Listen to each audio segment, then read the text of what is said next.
Pesawat tempur pembom supersonik Su-34 Rusia melancarkan serangan terhadap personel dan peralatan angkatan bersenjata Ukraina di wilayah perbatasan wilayah Kursk. Awak pesawat tempur pembom supersonik multiperan Su-34 dari pasukan Dirgantara Rusia melancarkan serangan terhadap kelompok personel dan perangkat keras militer angkatan bersenjata Ukraina di wilayah perbatasan wilayah Kursk. Demikian pernyataan resmi militer 4 Rusia 12 September.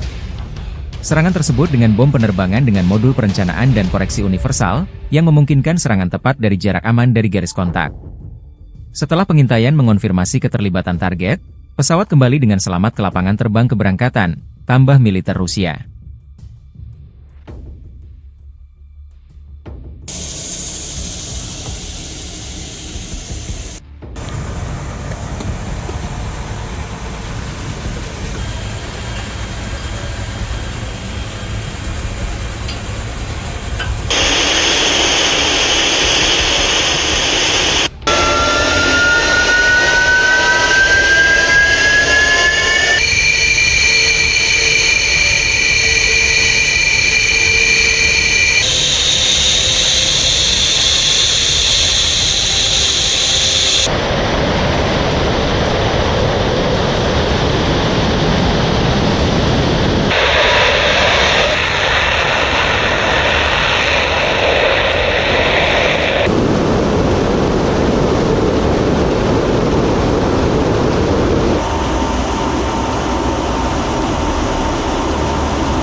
Download Tribun X sekarang, menghadirkan lokal menjadi Indonesia.